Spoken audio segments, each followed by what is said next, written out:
प्रणीत अभिज्ञान शाकुंतलम के चतुर्थ अंक के श्लोक संख्या 9 से 12 तक का अध्ययन करेंगे।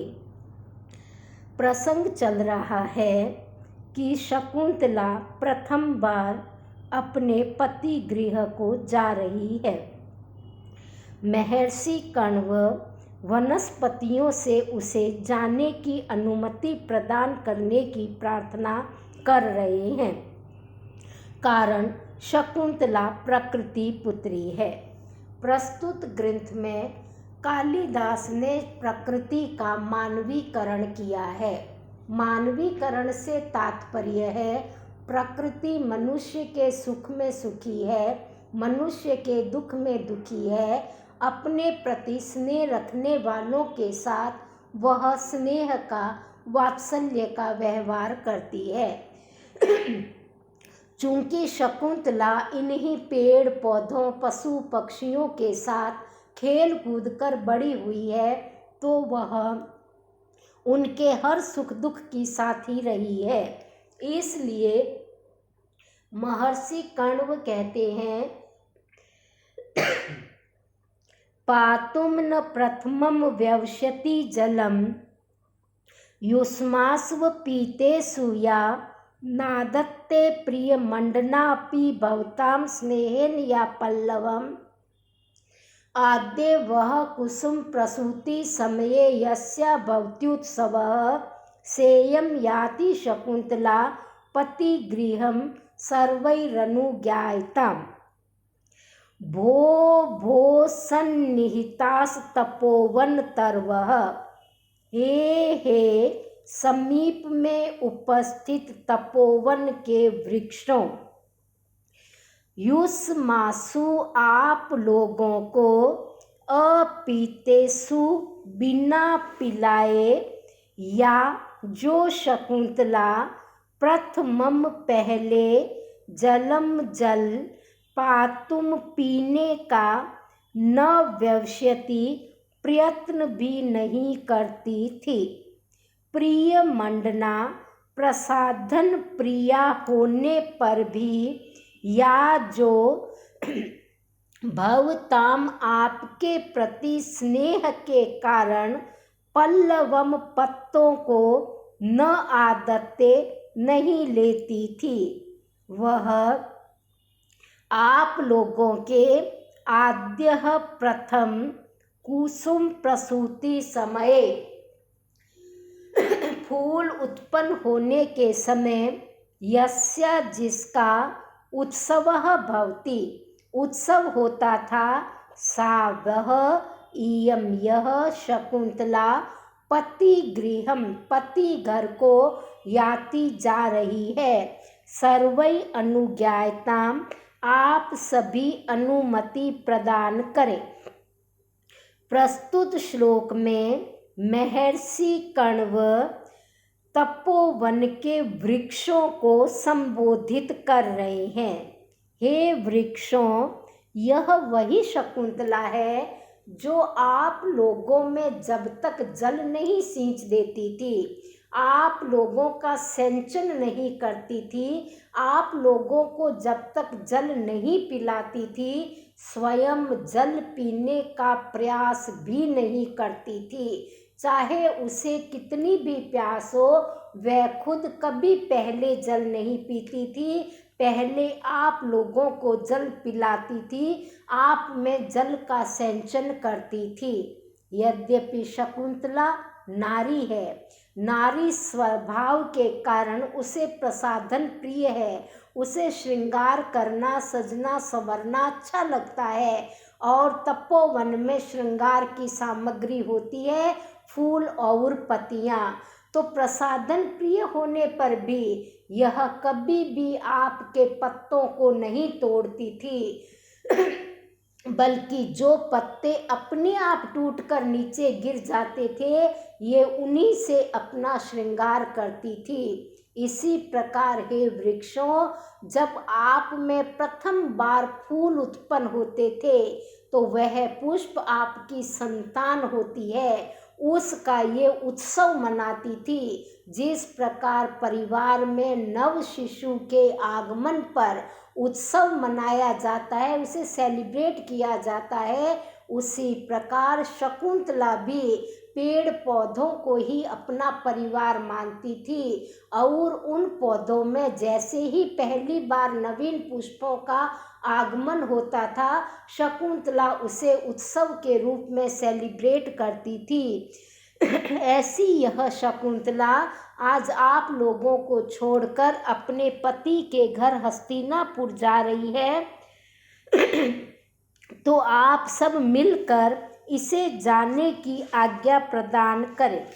प्रस्तुत पद्य में शकुंतला का वनस्पति जगत से प्रेम प्रदर्शित किया गया है। यह पद्य कालिदास के स्वाभाविक प्रकृति प्रेम का उत्कृष्ट उदाहरण है। कुछ देर बाद कोकिल की ध्वनि सुनाई देती है। कोयल की ध्वनि आती है और उससे सूचना मिलती है कि उन्हें शकुंतला को जाने की अनुमति प्रदान कर दी है। कोकिल रवम सूचयित्वा, कोयल की कूक को सुनने का अभिनय करते हुए महर्षि कण्व कहते हैं, अनुमत गमना शकुंतला तरुबीरियम वनवास बंधुभिः परभृत विरुतम कलम यथा प्रतिवचनी कृतमे भीरीदृशम। इयम इस शकुंतला को वनवास बंधुभिः, वनवास के बंधु तरुभिः वृक्षों के द्वारा गम ना जाने की अनुमति दे दी गई है। यथा क्योंकि कलम अस्पष्ट एवं मधुर परभृत कोयल की विरुतम ध्वनि को ए भी वृक्षे भी, इन वृक्षों ने ईदृशम इस प्रकार प्रतिवचनी कृतम अपना प्रत्युत्तर बनाया है।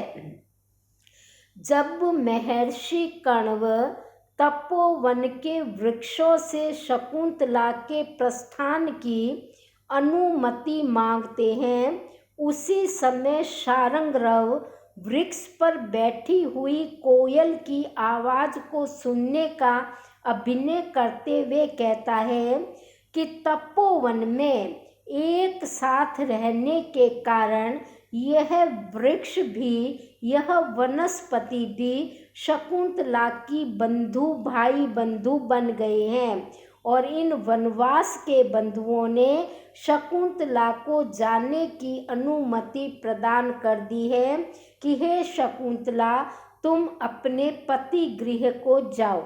और उस ध्वनि को उन्होंने कोयल की आवाज के रूप में व्यक्त किया है। ये कोयल की ध्वनि को उन्होंने अपना प्रत्युत्तर बनाया है।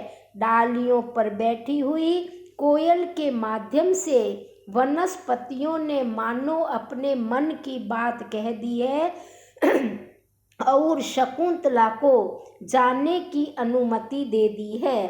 कलम, कल का अर्थ होता है अस्पष्ट परंतु मधुर ध्वनि।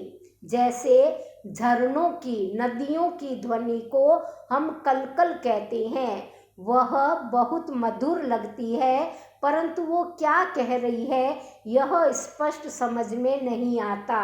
इसी प्रकार हम पक्षियों की ध्वनि को कलरव कहते हैं, क्योंकि वह भी बहुत मधुर होती है परंतु अस्पष्ट होती है।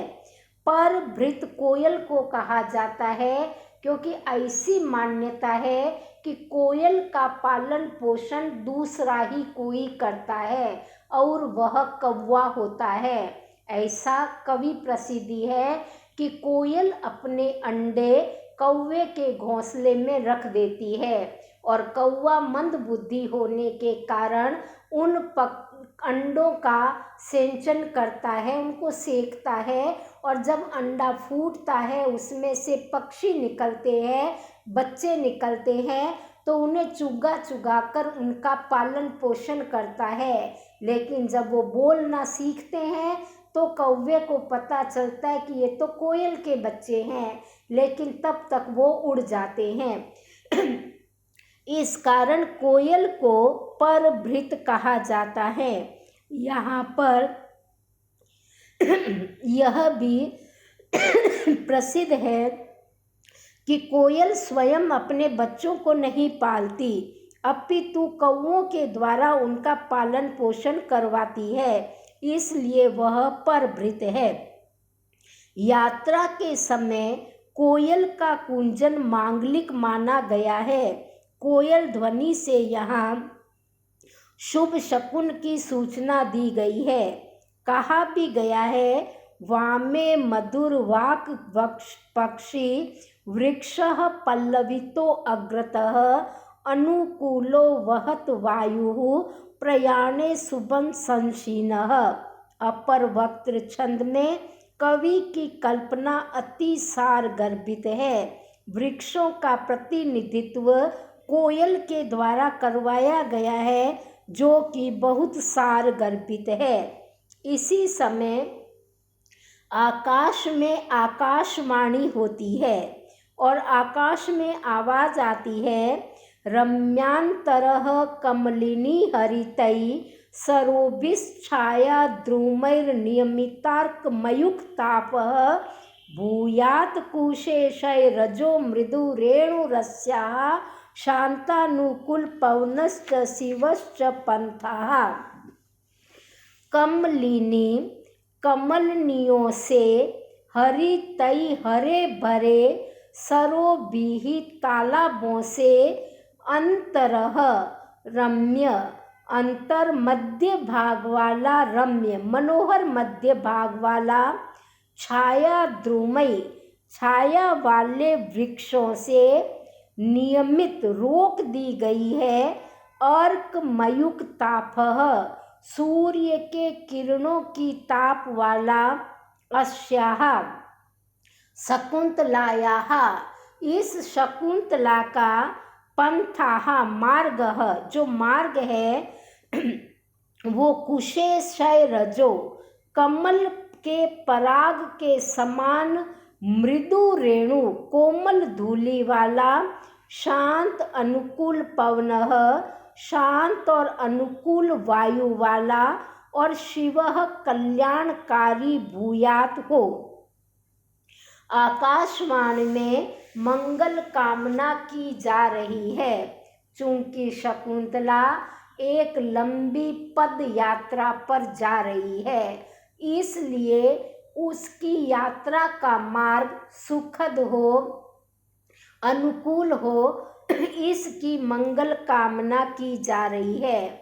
इस शकुंतला को पूरे रास्ते कमलनियों से हरे भरे सरोवर मिले, ताकि जब भी इसको प्यास लगे यह उसमें जल पी सके, स्नान कर सके, अपनी थकान मिटा सके।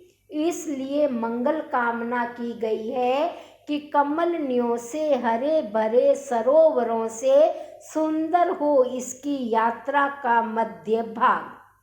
पूरे रास्ते में इसको छायादार पेड़ मिले, इतनी घनी छाया वाले कि वो सूर्य की किरणों को रोकने में सक्षम हो, ताकि इसका जो मार्ग है वो ठंडा रहे। ये छाया छाया में चले, इसको गर्मी बेचैन या व्याकुल न करे, पीड़ित न करे, क्योंकि शकुंतला इस समय गर्भवती है और बहुत लंबा मार्ग है। तो पूरे मार्ग में इसे छायादार सघन छाया वाले वृक्ष मिले, जो सूर्य के ताप को रोकने वाले हो। इसके मार्ग में जो धूल हो वो पत्थरों वाली न हो, कंकड़ों वाली न हो, बल्कि बिल्कुल कमल के पराग के समान कोमल धूली वाला इसका मार्ग हो। रास्ते में आंधी न हो, बरसात न हो, तूफान न हो, झंझावात न हो, बल्कि बिल्कुल शांत शीतल अनुकूल वायु बहे, एक सुखद वायु वाला और कल्याणकारी मार्ग हो, रास्ते में हिंसक जानवर, शेर, चीते, भेड़िए आदि न मिले, बिल्कुल शांत और मंगलकारी इसका मार्ग होए, इसका शिवास पंथा भूयात, मंगलकारी मार्ग हो, ऐसी आकाशवाणी की जाती है जिसे सभी कान लगा कर के सुनते हैं बड़े आश्चर्य के साथ में। गौतमी कहती है, पुत्री, तपोवन के देवताओं ने तुम्हें जाने की अनुमति दी है, तुम्हारे लिए मंगल कामना की है, तुम इनको प्रणाम करो। शकुंतला और प्रियंवदा आगे की ओर बढ़ती है। तब प्रियंवदा कहती है कि हे सखी, तपोवन के विरह से दुखी केवल तुम ही नहीं हो, बल्कि तुम्हारी विदाई के बारे में सोचकर, तुम्हारी विदाई से तपोवन की भी तुम्हारी समान अवस्था दिखाई पड़ रही है, क्योंकि शकुंतला इस आश्रम भूमि को छोड़ते हुए बड़ी दुखी हो रही है। तब प्रियंवदा कहती है, उद्गलित दर्भ कवलाः मृग्यः परित्यक्त नर्तना मयूराः अपसृत पांडुपत्रा मुच्यन्ते श्रोणी इव लताः। हे सहेली, तपोवन के वियोग से केवल तुम ही दुखी नहीं हो, बल्कि सारा तपोवन तुम्हारे वियोग से दुखी हो रहा है। किस प्रकार कि मृगयः हरिणियों ने दर्भ कवलाः, दर्भ कुशाओं के कवलाः ग्रास को उद्गलित उगल दिया है। मयूराः मोरों ने नर्तनः नाचना परित्यक्त छोड़ दिया है।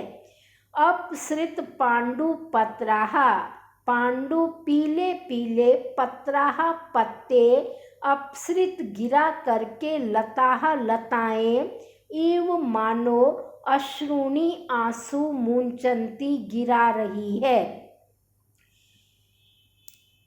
हे शकुंतला, तुम्हारे संगी साथी ये पशु पक्षी, ये वनस्पति, सब लोग तुम्हारे वियोग में दुखी है। जो हरिणियाँ बड़े चाव से कुशाओं के ग्रास खा रही थी, दूब खा रही थी, दूब चर रही थी, उनको जैसे ही पता चला कि तुम यहाँ से जा रही हो हमेशा के लिए, उन्होंने कुशाओं को खाना वाले ग्रासों को उगल दिया है। मोरों ने नाचना छोड़ दिया है और लताएं जो है अपने पीले पीले पत्तों के रूप में अपने आंसुओं को गिराकर अपनी वेदना को व्यक्त कर रही है।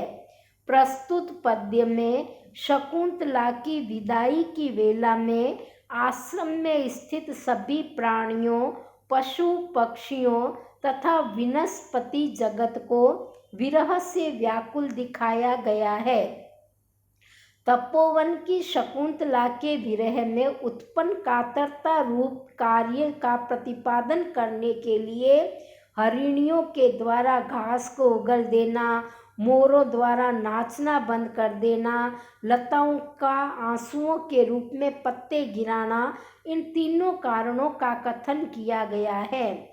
इस कारण यहाँ समुच्चयालंकार है। हरिणी, मयूर तथा लताओं पर बंधुजनों के व्यवहार का आरोप किया गया है, इसलिए समासोक्ति अलंकार है। आर्या छंद में रचित इस छंद में प्रकृति का मानवीकरण किया गया है, जो शकुंतला के वियोग में दुखी दिखाई पड़ रही है।